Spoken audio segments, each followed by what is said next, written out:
अधीर रंजन चौधरी जी की बहुत याद आ रही है ना आपको, तो आपकी बखिया उधेड़ती हूँ अभी।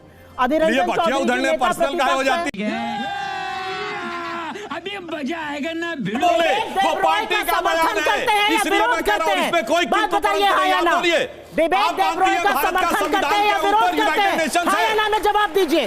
विवेक देबरॉय का समर्थन करते हैं या विरोध करते हैं संविधान पर? अधीर रंजन चौधरी का जवाब दीजिए। वो आपके नेता विवेक देबरॉय हमारी पार्टी के नेता नहीं है, अपनी पार्टी के नेता का जवाब दीजिए। बार-बार मत भागिए, चिल्लाइए मत, बार-बार मत भागिए, अपनी पार्टी के नेता का जवाब दीजिए। मैं क्या करूं, फिर जॉब छोड़ दूं?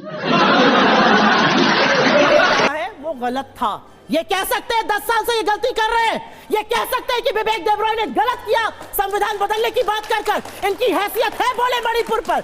78 दिन तक इस देश का प्रधानमंत्री चुप रहता है मणिपुर पर। आपकी शर्म से आंखें नहीं झुकती हैं? वो लड़की आपकी बेटी हो सकती थी, आपकी बहन हो सकती थी, उनकी योनियों को, उनके स्तनों को आदमखोर की भीड़ छू रही थी। देखा है वो वीडियो आपने? बजाइए ताली इस बात पर। क्या बात करते हैं आप लोग? शर्म नहीं आती? आप महिला हैं, आपको शर्म नहीं आती कि एक और महिला के साथ क्या हुआ? आप ताली ठोकने की काम करते हैं। अब मैं जवाब दूं? अब शर्म आनी चाहिए। इन्होंने कहा था 267 पे, सुनिए, सदन की सारी कार्रवाई रोककर मणिपुर पे चर्चा की जाए। जब सदन की सारी कार्रवाई रोकने की बात थी तो दिल्ली बिल पे क्यों तैयार हो गए? राजनीति ऊपर, मणिपुर पीछे, यह हकीकत थी। और दूसरी बात, इन्होंने कहा प्रधानमंत्री जवाब देना चाहिए। वाह क्या सीन है, वाह क्या सीन है। मेरा मानना है, मुझे बोलने दीजिए, सवाल पूछ लिया आपने, अब मेरा जवाब सुनिए। मेरा मानना है कि हमारा संविधान एक अंगूठा छाप व्यक्ति को भी प्रधानमंत्री बनने की अनुमति देता है। मुझे इसमें कोई आपत्ति नहीं है, एब्सोल्युटली। मेरा अपना मानना है कि इस देश में डेवलपिंग इकोनॉमी है, कोई भी बन सकता है। आप अंगूठा छाप हो, आप छठा पास हो, आप 10वां पास हो, आपकी डिग्री फर्जी हो, नकली हो, अगर प्रूफ नहीं हुआ, आप बन सकते हैं प्रधानमंत्री। मेरा उद्देश्य दूसरा है ये कहने का कि जब शिक्षा की बात हो, मुझे उसमें कोई आपत्ति नहीं है। प्रधानमंत्री 10वां पास हो या प्रधानमंत्री ने वाकई में एमए किया हो या उनकी स्नातक की डिग्री फर्जी हो, मुझे वाकई में कोई दिक्कत नहीं है, क्योंकि मेरा संविधान कहता है कि अंगूठा छाप आदमी भी इस देश का प्रधानमंत्री बन सकता है। मुझे दिक्कत किस में है कि अगर कोई शिक्षा की बात करता है तो आप उसको अपने ऊपर क्यों ले लेते हैं? ये कौन सा विक्टिमहुड है? कोई कहता है बड़े झूठे होते हैं राजनेता, आजकल लोग बहुत झूठ बोल रहे हैं, अपने ऊपर क्यों ले लेते हैं? कोई कहता है जुमलों की बारिश होने वाली है आज, आप अपने ऊपर, मैंने एक दिन लिख दिया जुमलों की बारिश होने वाली है, आप मोदी जी को ऐसा क्यों? मैंने तो मोदी जी का नाम ही नहीं लिया था, मैं तो किसी शर्मा जी की बात कर रही थी। हर चीज अपने ऊपर ले लेते हैं क्योंकि चोर की दाढ़ी में तिनका है। मेरा मत है इस देश का संविधान सर्वोपरि है, मुझे कोई आपत्ति नहीं है, मुझे कोई आपत्ति नहीं है। मुझे ऐसा लगता है कि हार्वर्ड एजुकेटेड और अंगूठा छाप व्यक्ति इस संविधान को एक दिखता है, जिस संविधान को ये बदलना चाहते हैं इनके लोग बदलने पर लेख संविधान बदलने की तैयारी कर रहे हैं क्या? वैसे तो संविधान इस देश में एक बार बदला गया था, जब 42वां संविधान संशोधन लाया गया था 1976 में, और सारे लोगों के मानवाधिकार समाप्त कर दिए गए थे। पुलिस आपको पकड़ के ले जा सकती थी, आप कोर्ट भी नहीं जा सकते थे, सारे विपक्ष को जेल में डाल दिया गया था। और कैसे बदला गया था? जब इस देश के हाई कोर्ट ने एक जजमेंट दिया था कि प्रधानमंत्री के रूप में इंदिरा गांधी जी का चुनाव भ्रष्टाचार और धांधली के कारण निरस्त कर दिया था, 6 साल चुनाव लड़ने पर प्रतिबंध लगा दिया था, तब संविधान बदला गया था। तो बदले ये नहीं, बदल चुके हैं वाले ये लोग हैं। एक बात कहना चाहता हूं, आपने अधीर रंजन चौधरी जी के बारे में बोल के इनको कितनी इनकी, अरे भाई आपने अपने टर्न पे बोलिए, आप बीच में मैंने आपके नहीं बोला था। मैं कह रहा हूं अधीर रंजन चौधरी जी को बोल, शाबाश बेटा, बहुत बढ़िया। कि जब मुझे प्रधानमंत्री बनने के लिए कहा गया तो मैं प्रणव दा के पास गया, मैंने कहा प्रणव दा आप मुझसे अधिक योग्य हैं। आगे उनका सेंटेंस है डॉक्टर मनमोहन सिंह का, प्रणव दा आप सबसे अधिक योग्य हैं, मगर मैडम ने मुझे कहा है। अब आप ये समझ लीजिए कि ये कोई भी व्यक्ति पद के ऊपर आ जाए, प्रधानमंत्री हो, अध्यक्ष हो, नेता प्रतिपक्ष हो, सबके साथ ये कैसा बर्ताव करते हैं और उसके बाद आके ज्ञान देते हैं। हाँ, मगर एक बात मानना पड़ेगा, इनका नेता एक मामले में बहुत पढ़ा लिखा है। ये बताइए, विदेश में जाते हैं राहुल गांधी जी, बड़ी बड़ी यूनिवर्सिटीज बुलाती हैं और वहां जाके भाषण देते हैं भारत के लोकतंत्र के खिलाफ। मैं पूछना चाहता हूं, हमारी सरकार छोड़िए, हमारी सरकार में कहेंगे कोई नहीं बुला रहा, 10 साल तक इनकी सरकार रही, भारत की किस यूनिवर्सिटी ने बुलाया था कभी राहुल गांधी जी को भाषण देने के लिए? 2004 से 14 बताइए, किसी ने नहीं बुलाया।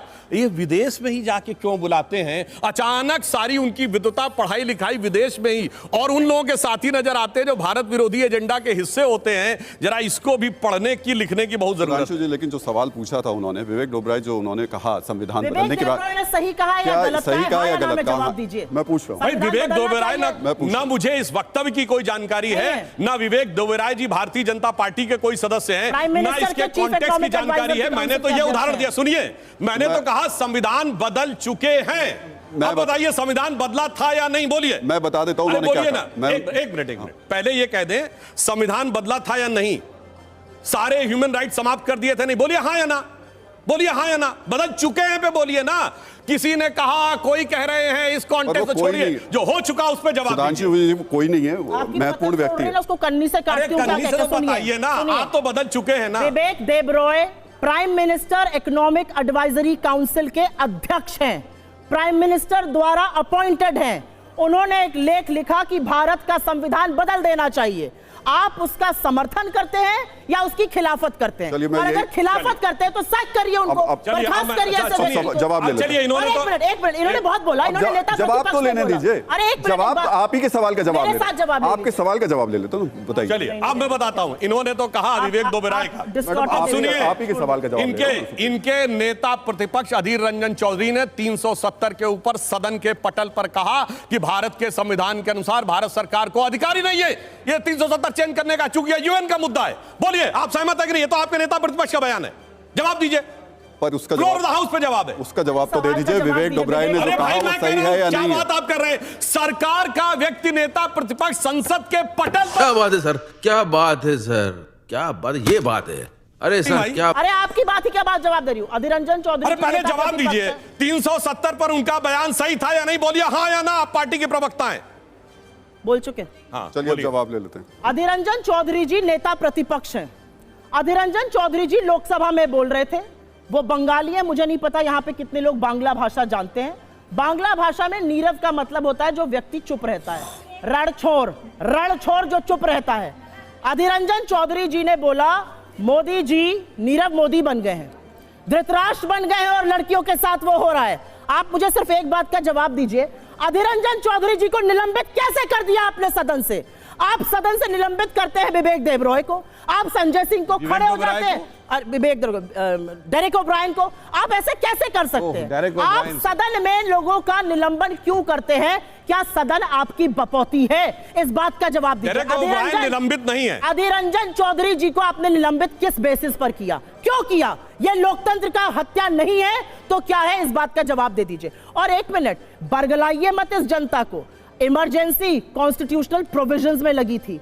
इमरजेंसी आपकी तरह अघोषित इमरजेंसी नहीं थी और हत्याएं नहीं हो रही थी ट्रेन में, पत्रकारों को डाला नहीं जा रहा था जेल में। अच्छा, क्योंकि उसने मुजहर की बात कर तो कुछ ज्यादा हो गया। सुन लीजिए, आपका ज्यादा हो गया प्रभु। आज बोलने की ऐसी आजादी नहीं है कि एक व्यक्ति कहता है पढ़े लिखे को वोट दो, उसकी नौकरी चली जाती है।